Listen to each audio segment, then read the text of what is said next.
Welcome back to the Breaking Barriers podcast. You already know me, Xavier. We got Dorian. We got Joseph. And today we got a very special guest. We got Mr. Yusef Burgos. He is an entrepreneur, businessman of Cellar. Just Cellar? Yeah, the Cellar. Okay. Yes, sir. All right. So we got him on today, and we're just going to hop right into it. So tell us a little about yourself. Man, so I'm born and raised here in Buffalo, New York.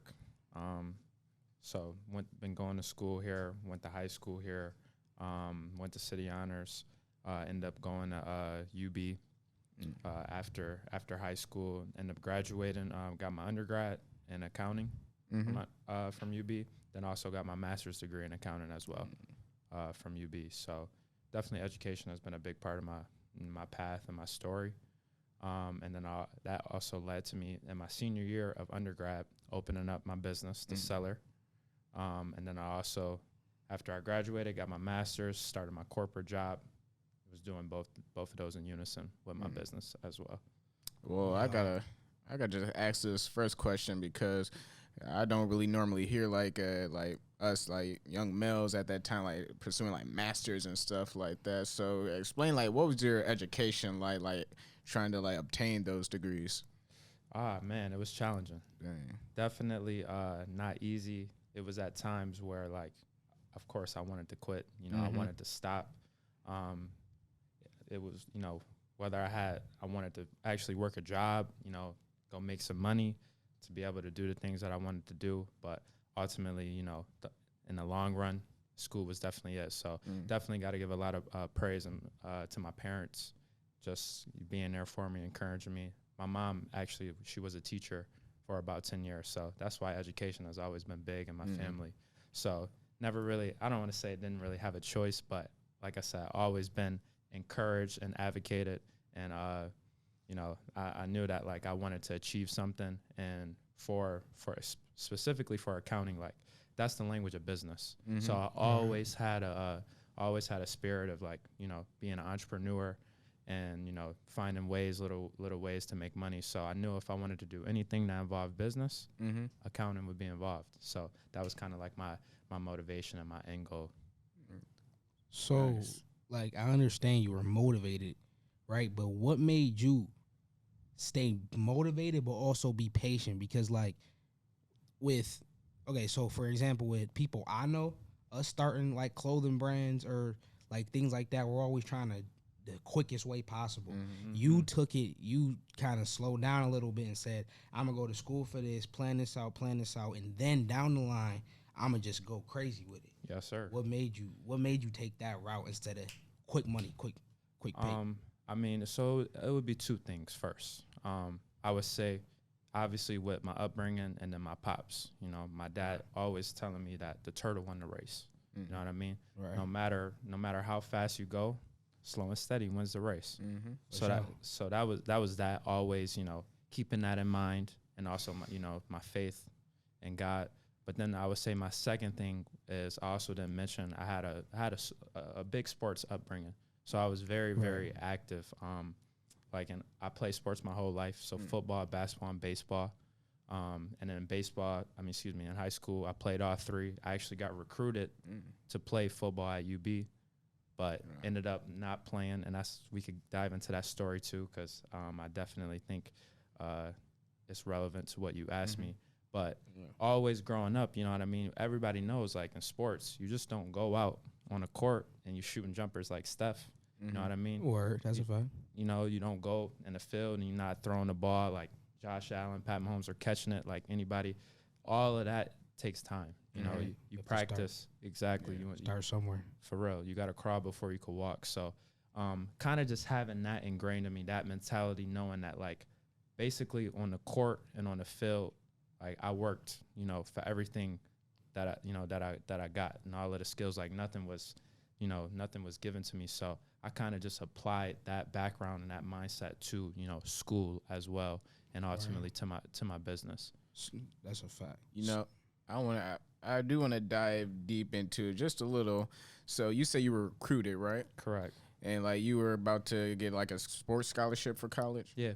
So what inspired you to take the route of you're gonna get your education, you're gonna pursue your masters instead of taking the sports route? Because we know for a fact like if it was like any other like young brother like around our age, they would have been like we all trying to get been recruited outta here, and stuff, man. for Yeah, real. no, that's a fact. I can't even lie. Like me, 17, 18 years old, like you talk to me like you couldn't tell me I wasn't going to the league, you know. Right.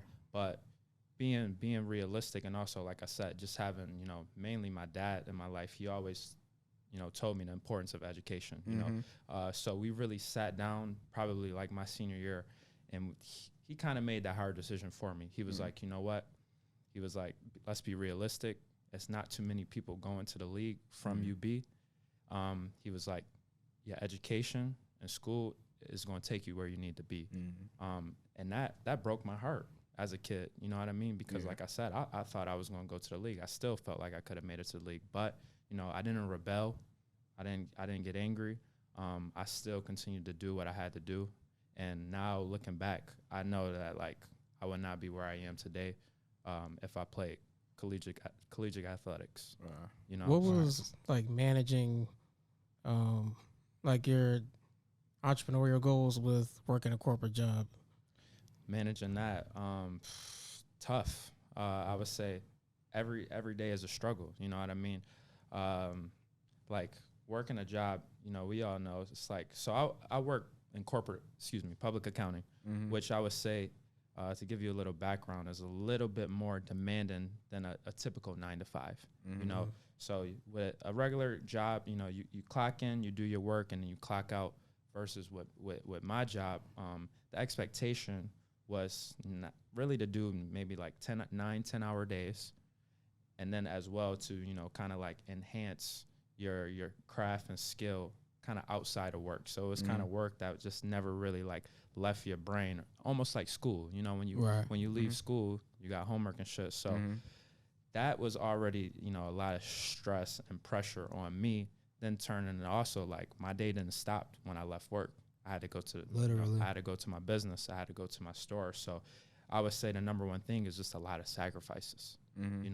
A lot of sacrifice, and that's going back to you. You know what I mean? It was a lot of opportunities, a lot of things that I just had to miss out on because it was either flourish, and nourish my business and make sure I was there and doing the things that I had to do after I was done with work, or go and do what everybody else was doing. So like I said, a lot of, whether it be a lot of parties, a lot of trips, even relationships, what I mean? A lot of things had to be on pause because all my time was just dedicated to, work and my business.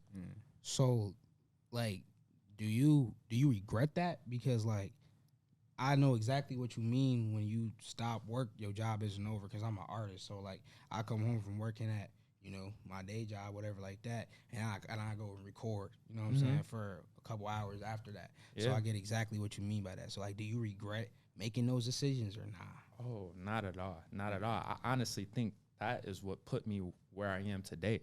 Right. You know what I mean? Because, like you said, it just don't stop. So, specifically, like, when you coming home from work and then you go into your job, like, when you go into your business, that's time after to where, that's for you. Right. You know what I mean?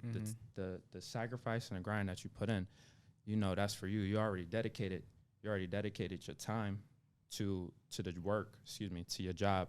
So now, what you gonna do for you after? Right. And I think what people also don't really realize or understand is like that sacrifice that you do. Whether people be like, they ask me all the time, like, why do you work a job? Like, why do you need to do that? Your business is doing good, it's whatnot. But the sacrifice that I made still working a job, even though it does take up a lot of my time, and they make me earn my paycheck.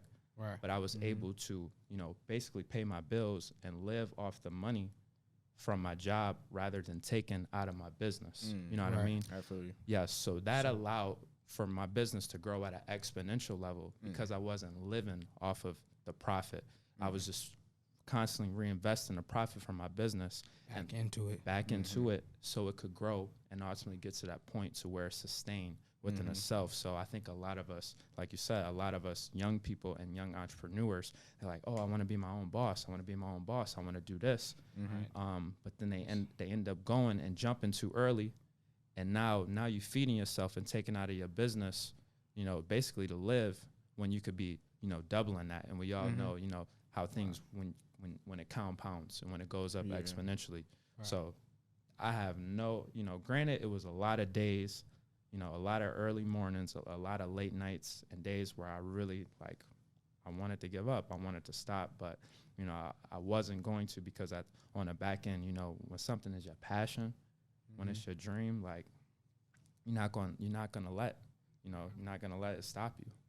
All right. So we as in us in the room are obviously familiar with what you do, but for the people who don't know, like, what is it that you're talking about? Because we're just talking about all the success and stuff like that. What is successful about Yusef Burgos?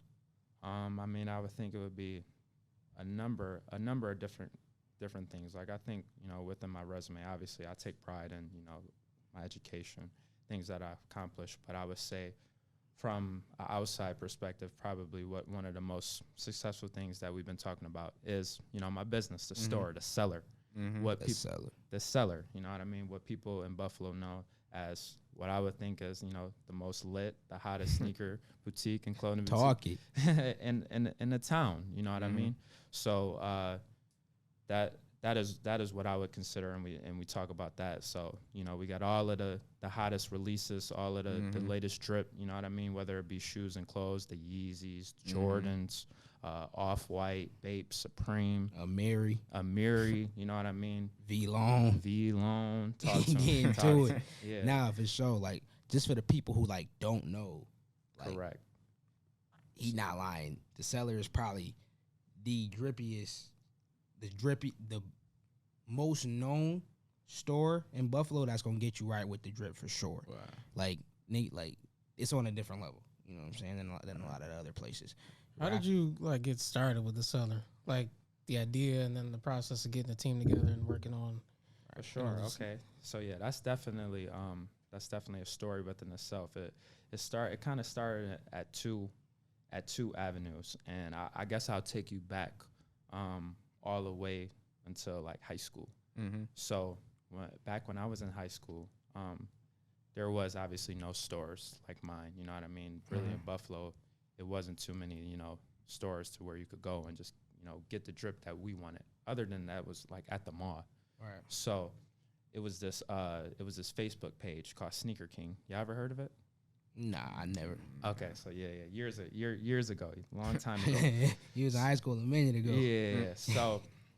So it was basically like a marketplace to where just like it was a closed group, so it wasn't like everybody in the town. But this was before Facebook had like marketplace to where you could sell stuff and all that. Right. So it was just a community of people from all over Buffalo who was interested in the same stuff, whether it be sneakers, so like the Jordans, Yeezys, foams, basketball kicks, then clothes too. Any type of sneaker, basically. Any type of sneaker, any type of stuff along those lines, to where people was actually buy, selling, and trading within that marketplace. You know what I mean? So that's when I was in high school, you know, we would wear a shoe because we didn't really have no income.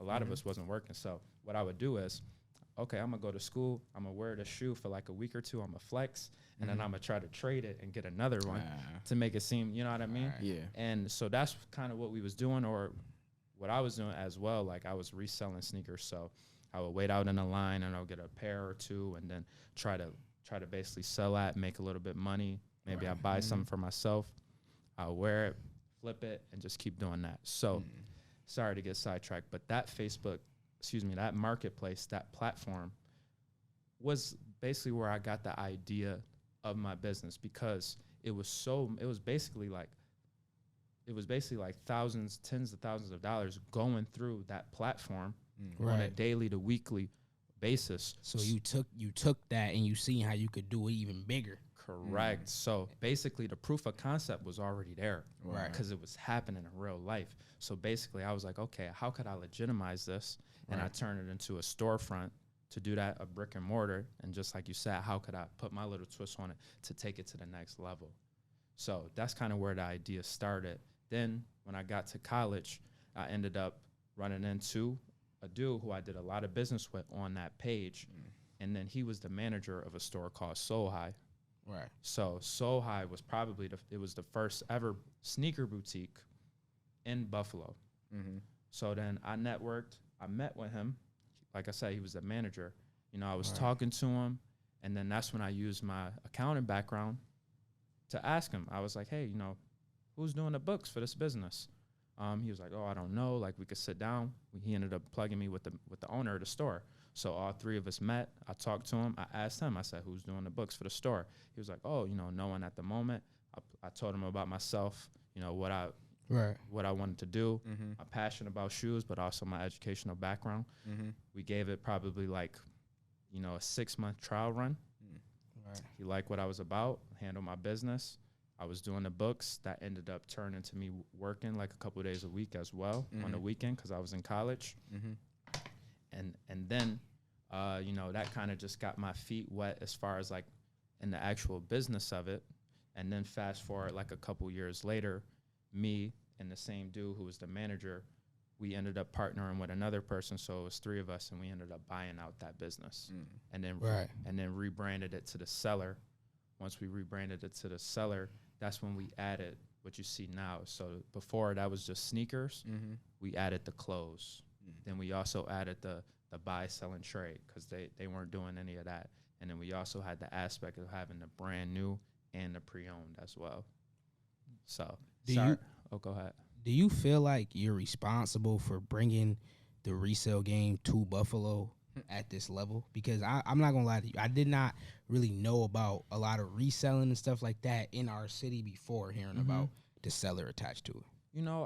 I wouldn't take credit for like all of the resale game coming like to Buffalo because like I said, it was here. It was just more on a concentrated level. Right. So shout out my boys Mel and Chaz because they was probably 2 of the biggest resellers in Buffalo. But like I said, it was just very concentrated on more like a Facebook level or on a need, kind of need to know. So it was a lot of reselling going on, but I would say having a store, not only did it legitimize it, but it also, it made it popular having that, the platform and just connecting a lot of different people all over the city. So it definitely made it more mainstream and a bigger light on it. Right. Yeah. Where do you think the Cellar is going to be in 10 years? Like, what's your vision of like where do you want to see your business at like within 10 to 20 years?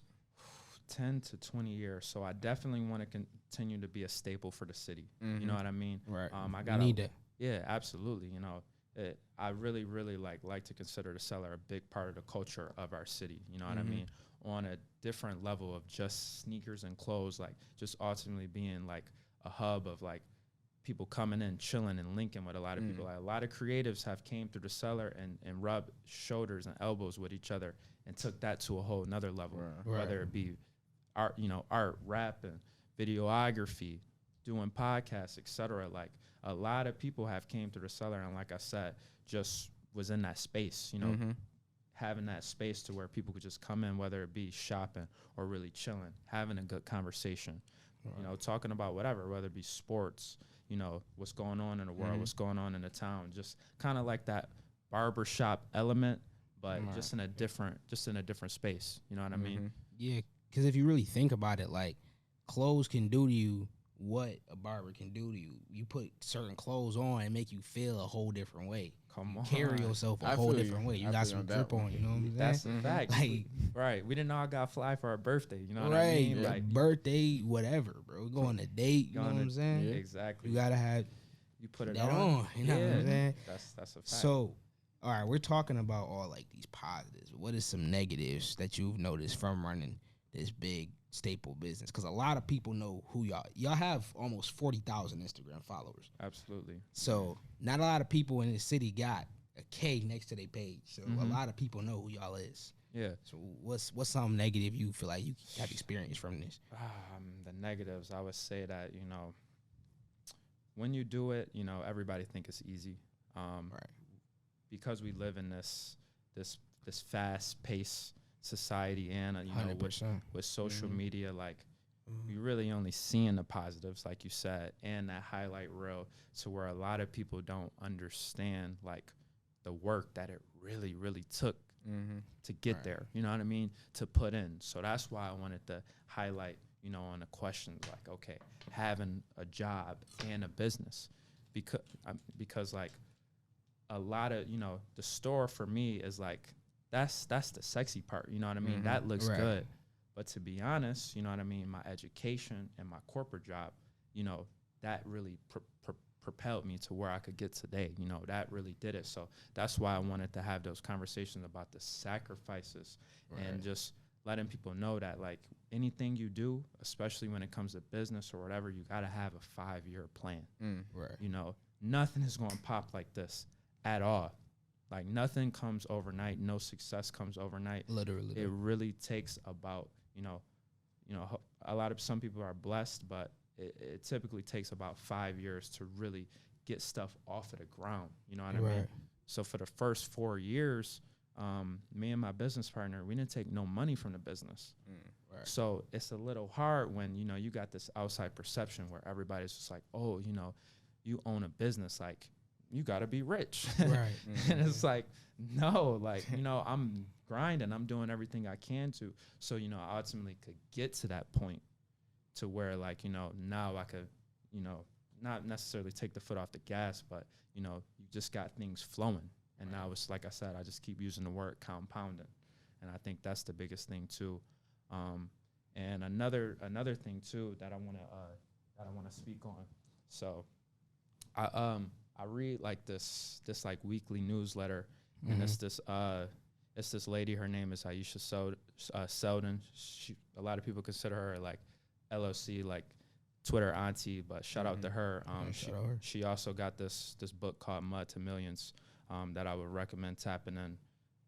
But on her like most recent newsletter, she talked about this thing called the black tax, and it's like what she was explaining. It's like when you get to some type of success or how people view you as successful, we all come from humble beginnings, and our family may not be in the same place as us, so we feel that kind of need, and like it's our job to either obligated. You feel obligated to help them out, to reach out your hand for them. Correct.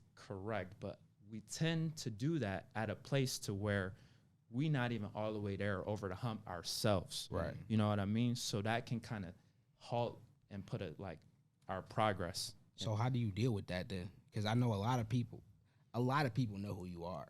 For so sure. A lot of people probably thinking he lit, he got money. I know him, like that. I deserve this. I deserve that. How do you deal with those situations?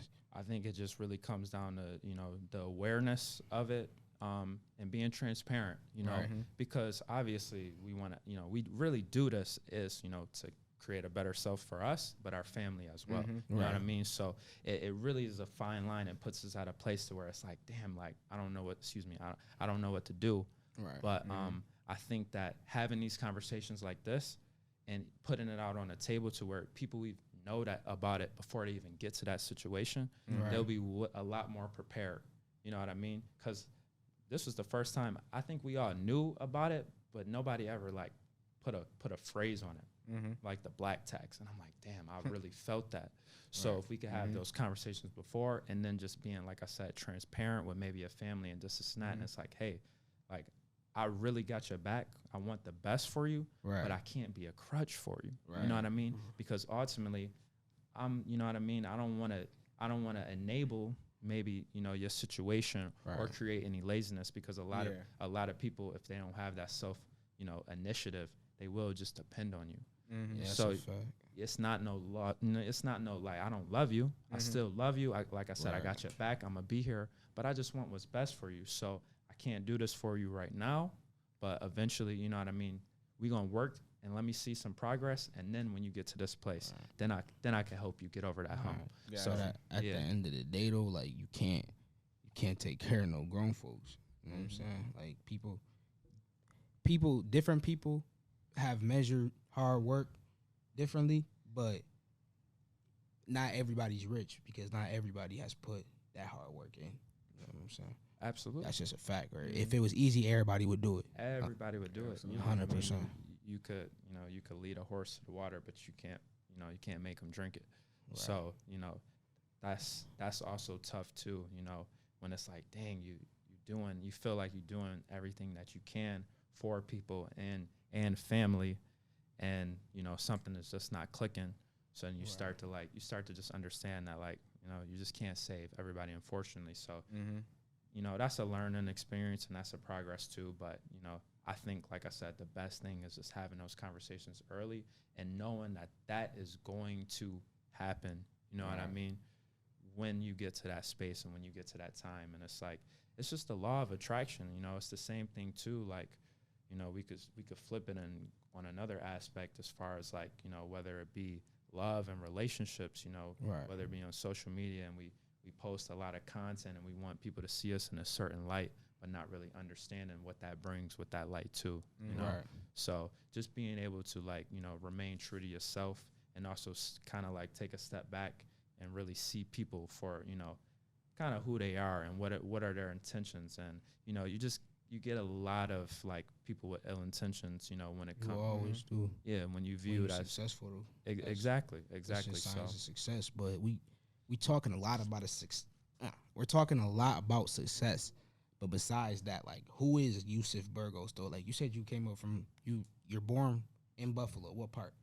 I would say, so y'all know where Oxford is?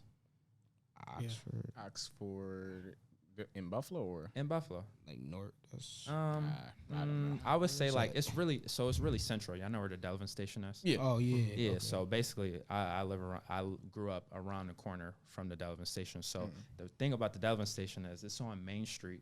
So that's where it's split between east and west. Oh, yeah. So it's really like, people ask me, oh, you from the east side, you from the west? I'm like, I'm kind of right in the middle. You know what I mean? I get exactly what you mean, because I'm west side, but it's right. That type of area. It's right there. I get exactly. So yeah, people ask me, I'd be like, oh, around Canisius College. So what do you feel like, you coming from this type of environment, how is that mold you to who you are today, coming from Buffalo? Oh man, I mean, so really, like, you gotta know where you came from to get where you going.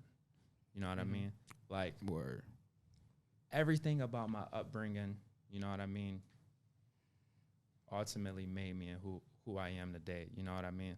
Like, just the drive, the hustle, being out in the street, whether it was playing football every day, with my homies, outside, hide and go seek, whatever, and then also some not so good things on the block, and being able to, understand that and see that and be like, okay, I may not want to go that way.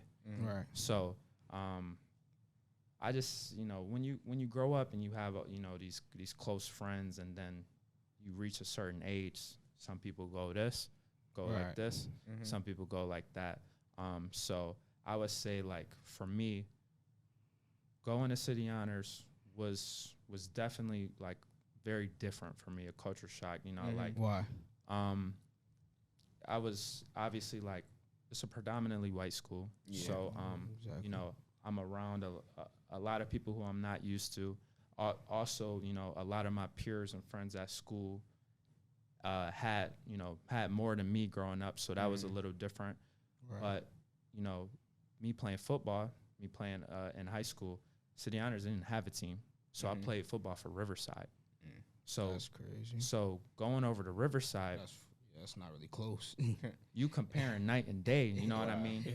But at the same time, I had teammates to where, like, their parents wasn't picking them up from practice every day. Right. Their parents wasn't going to their games. They actually they didn't even know what they was going to eat that night after practice. Right. So me seeing that at a young age, that really, really, like, changed my perspective and made me very, very appreciative of even what I had. Right. Like, at my life and going back to school and be like, damn, okay, because I saw something totally different versus to where I feel like some people, they always just see what they don't have. So they never really truly appreciate what they did have. So I think at a young age that put me in a space to where I was like, damn, like, okay, I may not have much as them, but I am blessed compared to them. So, and then also just, talking to them, and like I end up becoming a captain of my football team. So I still talk to a lot of these dudes that I played with to this day, and I hold them close as dear friends. So obviously, they respected me. And when I first got over there, they was like, you go to City Honors, like you must be like this. And I'm like, what 100%. What you mean? You know what I mean? So they obviously looked at me some type of way, but when they got to know me and really see me for for who I was, we ended up making a bond and a special type of connection that, like I said, we still have to this day. So, right. I want to talk about the community a little bit. Yes, sir. 30 under 30. You talked about your accounting and your business. And I want, like, with the community, what do you feel like you already bring, and what can you bring? Like, what's on the way?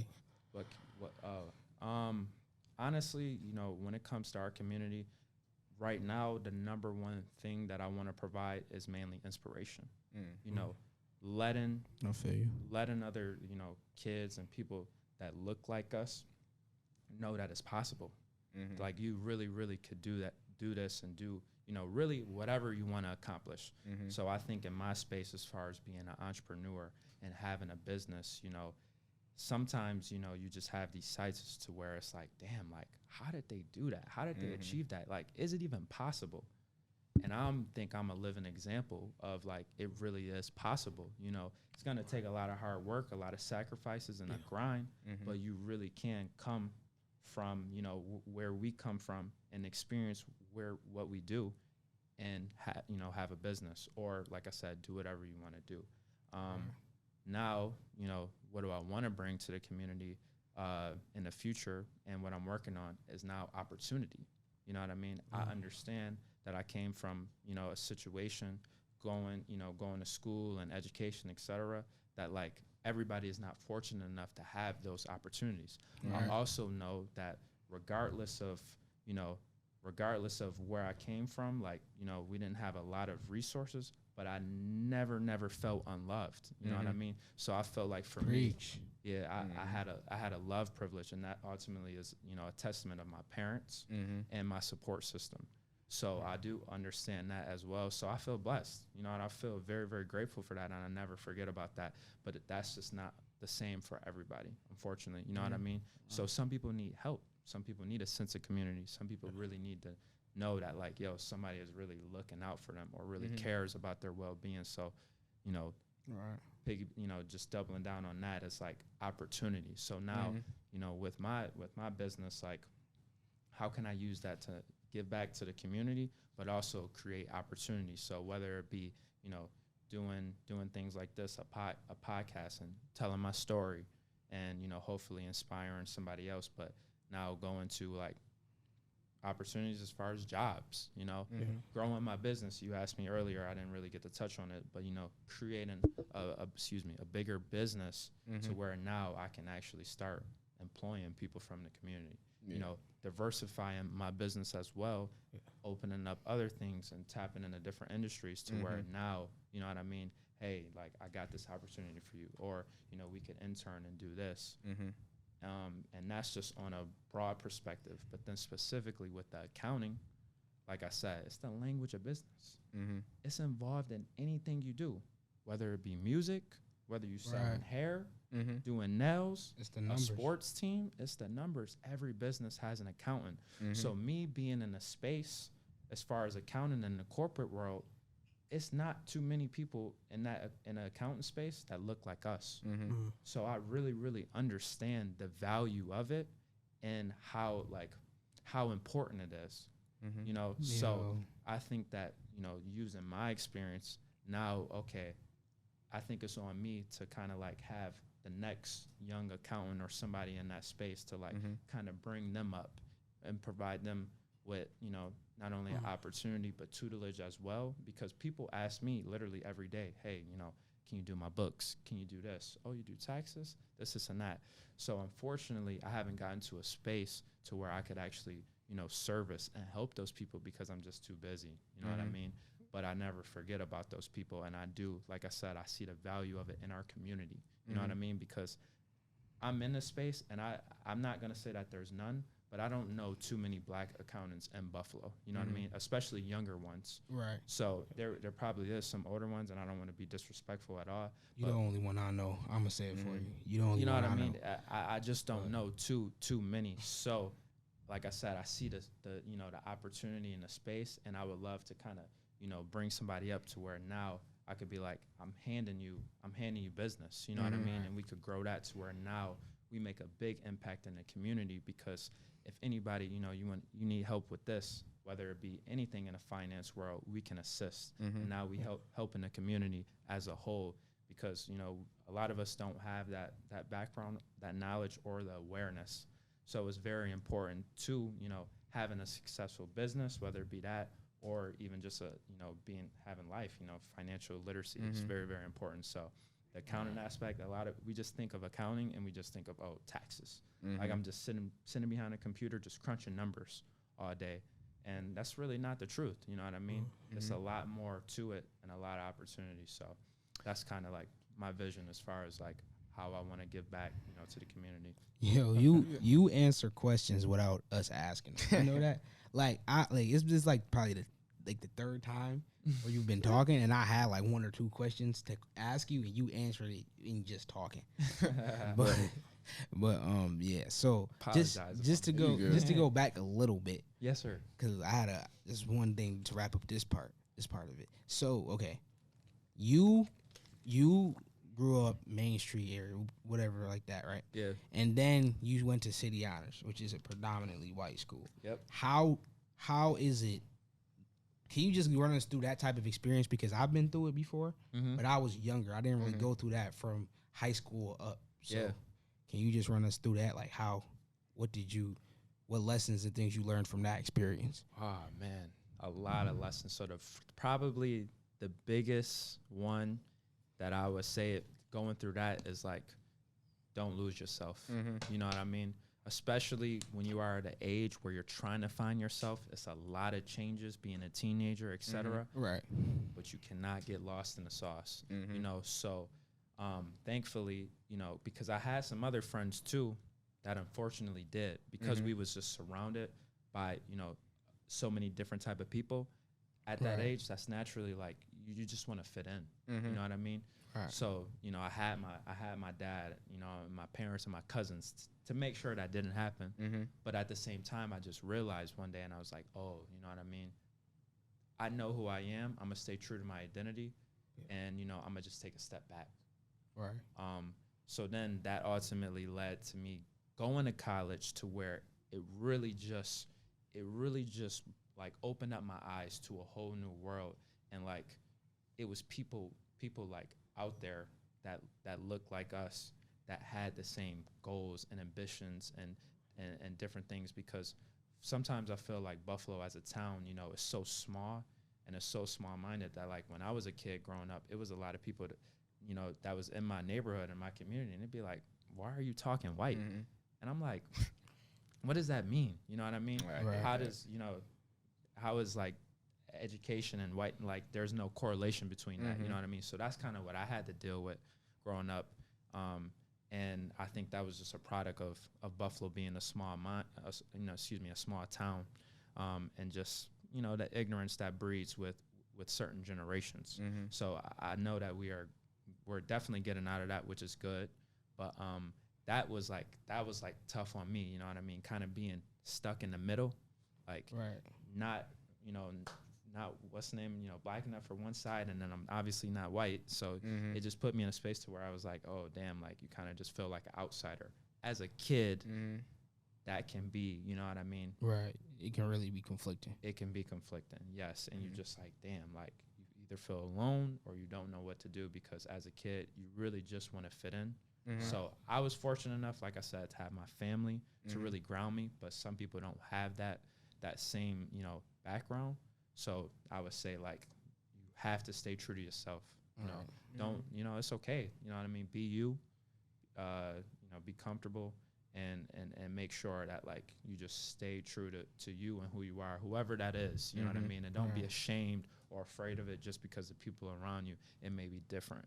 Right. Yeah, I feel you on that one, and I really appreciate like all the wisdom you just dropped on us. Like, you are, for a fact, you're doing like good work in the community, like just your own business. Like, you're on the grind, and I really appreciate that about you. Yeah. So we do a little segment here on the podcast called the Hot Seat. So we're gonna ask you like tons of questions. Well, not a lot, but we just want to get your answer about it, just to get a better sense of like. Just your not like your personal life, like who you are, basically. So we're gonna kick it off with one of our favorite questions: pizza or wings? So I'm actually a pescatarian, so I don't eat meat right anymore. But I would have to say, we from Buffalo, so wings. That's how you know getting money though. That ain't no regular diet. Yes, sir. All right. Favorite spot to visit in Buffalo? Favorite spot to visit? Right now, I would have to say my store for sure. Right. Nothing wrong with that. Before that, where is that? Tell them. So it's 448 Elmwood Avenue. Just going Elmwood, the corner of Elmwood and Bryant. You're gonna see our store, big sign, a Cellar, nice bright windows. You go by, you'll see the kicks and everything. So, that's where we at. Outside of Buffalo, probably one of my favorite places would be Niagara Falls. All right. A lot of energy there that I think we kind of like lose sight of, or we take for granted just because it's so normal. You know what I mean? But like at the end of the day, people travel from all over the world to see it. So we really got a landmark. Yeah, yeah, absolutely. All right. Favorite sports team? Oh, the Bills. Amen. I'm Bills Mafia, born and raised. I was born in unfortunately a lot of heartbreak, but I can imagine. At the end of the day, we a lot of heartbreak. We loyal, Tons of heartbreak. So I didn't seen a lot, but definitely never lose sight. And I'm Bills Mafia all the way. All right, that's lit. Our friend Daniel isn't here, but this is one of his favorite questions. So hopefully you answer it right for him. Kobe, LeBron, or Jordan? Okay, so I'm probably the biggest Kobe guy you could ever think of. I'm definitely Kobe all the way. Daniel loves you. And man. I would say it's the Mamba mentality. Like, amen. Come on, that's a big part of, I feel like for me, but also, that we could just, that type of mentality to just attack, stay locked in. Just body everything you do, basically. Kill everything in front of you, you know what I mean? Literally, though. About it, the sacrifices and all everything that he had to make and do. Like, I think that just applies to, our life in many, many more aspects than just sports. You know what I mean? But yeah, absolutely. I was always a big Kobe fan growing up, and unfortunately, God rest his soul, but still, definitely Kobe. Got you. But I would say though, LeBron, he's the GOAT off the court. You know what I mean? Yeah. The things that he's doing, a role model for. I mean, on the court too, though. Oh, that's your opinion? Personally. Yeah, I was about to say, I don't know, a lot, you have that debate, MJ, LeBron, but as far as like what he's doing off of the court, like I was saying, for sure.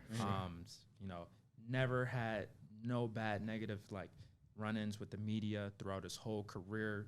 He is a role model, got a family, he's building schools, you know what I mean? I think his impact as far as what he can make on this world, like it hasn't even started yet. You know what I mean? Like I think we'll really, really start to see the changes that he can, make for us probably after he retires, and hopefully he can own a team one day, you know what I mean? And hopefully that transpires into the NFL. So it's definitely becoming debatable, like which is the better, LeBron on or off the court. But y'all know the reason why he been playing even till right now. He only still in the NBA to play with Bronny. Play with his son. Yeah, he just said he it. He don't got to do nothing else. Literally nothing. He just said it. He's like, whatever team draft his son, his last year he want to play with his son. He said it's not about the money. He don't care where it's at. You could pay him $1. He just want to play with his son. So All right. You gotta respect that. You got it. Anytime. That's a fact. Final question. Yes, sir. What's your biggest fear in life? My biggest fear. That's deep, bro. Mm-hmm. That is definitely a good one. Let me see. Creasing your shoes. Facts. My biggest fear. So I would say like, that's a great question. You got me on my toes. Biggest fear, because you could have like, I'm thinking like this on a much deeper level. You know, Oh yeah. feel like a lot of people are just like, oh, I hate animals or Spiders. bugs, or I hate what that's is not it? your greatest fear. Hate snakes. Yeah, I'll I mess hate with like heights or some shit like that. I would say for me, really just like, not really like fulfilling, my purpose and potential. Mm. But how will you ever know that you accomplished that? I feel like when you just have 100% faith Mm-hmm. in God and who you're supposed to be, and believe that you on the right path, you'll just start to notice that like things just always end up working out. You know what I mean? Whether it be a L or like it may not worked out for you in that time. Mm-hmm. You see that it was a lesson for you, or you needed to go through that, or it ultimately set you up for where you were supposed to be. So In the future. you know what I mean? I think the biggest difference like between a winner and a loser is a winner just try it one more time. Wow. You know what I mean? That's really what it comes down to. And all successful people in what walks of life or industry, they have faced adversity and they have took a loss. Mm-hmm. You know what I mean? And they have failed.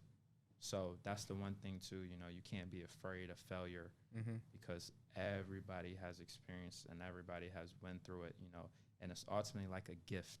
I look at it as the gift of failure, because that is where you really learn your character and you learn your most important lessons. And the people who make it and that are quote unquote successful, they just didn't let it stop them. You know what I mean? Like realistically, no one's gonna care if you just stop at failing. Like you fail, all right. You win though, and then you keep going through all the obstacles. Now you lit, then now everybody care. Yeah. So it took you. You gotta go through some hardships in life. That's a fact. Absolutely. But yeah, You know what I mean? don't. For people that's watching, I don't know if y'all like see us like moving a little bit. It's really hot in here. Like it's blazing in here. It's definitely toasty, but yeah, like Meek said, wins and losses, right?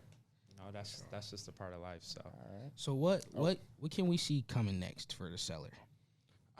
what can we see? What's on the page next?